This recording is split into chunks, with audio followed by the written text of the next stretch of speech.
Assalamualaikum warahmatullahi wabarakatuh.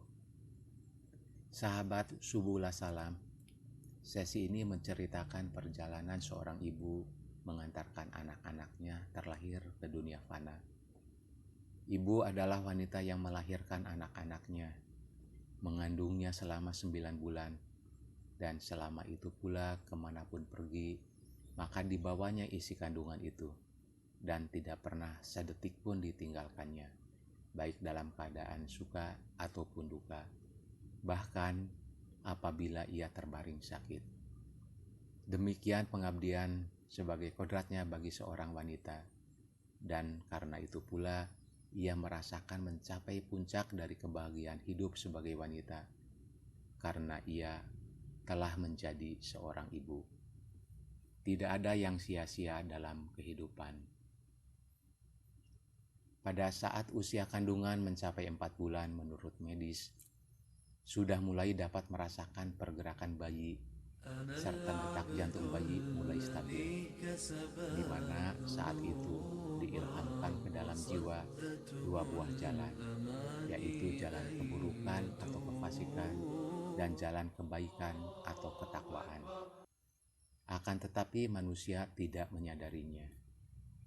Dengan demikian, penyempurnaan penciptaan manusia antara jiwa dan raga menyatu utuh sebagai suatu kesatuan, dan segala sesuatunya telah ditentukan, termasuk kapan dan di mana jiwa itu akan kembali, sama seperti pada saat jiwa itu datang pertama kali. Itu adalah sesuatu hal yang gaib, karena bentuknya yang tidak dapat ditangkap oleh indera manusia, sedangkan yang dapat diketahui adalah datang melalui rahim seorang ibu dan pergi meninggalkan dunia fana, kemudian dimasukkan ke dalam kubur. Bagaikan seorang petani bercocok tanam, kemudian menaruh bibit pada tanah itu. Tentu petani tidak membuat tanah sendiri, juga tidak menumbuhkan bibit tanaman yang akan ditanam. Akan tetapi hanya menjaga agar tanah sesuai dengan kontur yang dibutuhkan oleh tanaman itu, sehingga perlu dirawat agar tidak tumbuh gulma pepohonan parasit yang merugikan bagi tanaman utama petani. Begitu pula dengan bibit tanaman, selama tumbuh kembangnya diperlukan perawatan, disirami secara teratur, serta disemprot dengan insektisida agar tidak terserang hama tanaman yang membuat layu, bahkan menjadi tidak berkembang. Sama dengan manusia, jiwa adalah bagaikan tanahnya, dan raga adalah bagaikan tanaman, serta petani adalah bagaikan orang tuanya. Dan tiap-tiap jiwa ada waktu terjadinya dan waktu berakhirnya, bersamaan dengan akhir daripada raga. Sedangkan bumi itu sangat luas, yang tidak ada seorang pun dapat memperkirakannya secara tepat. Kemudian, tanah untuk bertanam setiap orang bagaikan petak-petak kecil yang memiliki jangka waktu pemakaiannya relatif singkat. Umumnya kisaran 60-80 tahun saja, yang terus berganti-ganti dari generasi ke generasi berikutnya, sampai suatu waktu tertentu. Karena apabila jiwa itu pergi meninggalkan raga, maka berakhirlah suatu kehidupan. Sedangkan bumi itu masih tetap bumi yang sama. Yang lain hanyalah pemilik hak guna usahanya saja yang berbeda-beda. Dengan didatangkannya jiwa dan raga ke bumi, agar tiap-tiap diri memelihara kebersihannya masing-masing. Karena jiwa itu mempunyai 2 bentuk kecenderungan. Yang satu cenderung menurutkan keinginan dan hawa nafsu, atau disebut keburukan, dan memiliki kecenderungan mengotori jiwa. Sedangkan yang lainnya adalah cenderung mengikuti ketaatan dan kepatuhan, yang disebut kebaikan, dan memiliki kecenderungan membersihkan jiwa. Sedangkan raga adalah sebagai sarana untuk berbuat dan bertindak, dan sebagai penerima akibat hasil baik atau buruk dari keadaan yang ada di dalam jiwa itu. Maka dikatakan beruntunglah bagi siapa yang membersihkan jiwa itu, dan merugilah bagi siapa yang mengotorinya.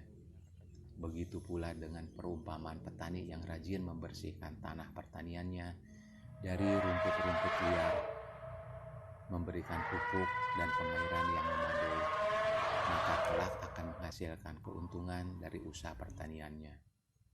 Begitu pula sebaliknya, apabila petani itu membiarkan begitu saja tanah pertaniannya tanpa melakukan pengolahan tanah, pemupukan, pengairan yang cukup, dan menyiangi dari rumputan liar, kemudian langsung menanam bibit tanaman, maka dia akan merugi di kemudian hari dari usaha pertaniannya. Beruntung dan merugi yang dimaksud dalam membersihkan jiwa dan mengotorinya perlu dipahami oleh ilmu yang relevan dengan kebersihan jiwa. Begitu pula dengan beruntung dan merugi yang dimaksud oleh raga perlu dipahami dengan ilmu yang relevan dengan kesehatan, kebersihan raga, fisik, dan keuntungan materi, sehingga masing-masing memiliki spesifikasi keahliannya atau kompetensinya. Dengan demikian, perumpamaan petani yang berniaga boleh jadi mendapat keuntungan besar dari usahanya apabila syarat dan ketentuan untuk berniaga terlampaui, meskipun dilandasi dengan jiwa yang kotor. Begitu pula sebaliknya, petani yang berniaga boleh jadi menderita kerugian besar dari usaha pertaniannya apabila syarat dan ketentuan untuk berniaga tidak memadai, meskipun dengan dilandasi oleh jiwa yang bersih. Karena segala sesuatu itu ada ketentuannya atau ukurannya.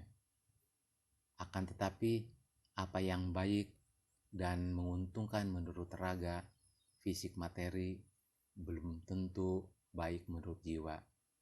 Dan apa yang baik menurut jiwa, sudah pasti baik dan benar menurut raga. Yang artinya, raga adalah merupakan dunia nyata atau fisik materi yang dapat dijangkau oleh akal dan indera manusia.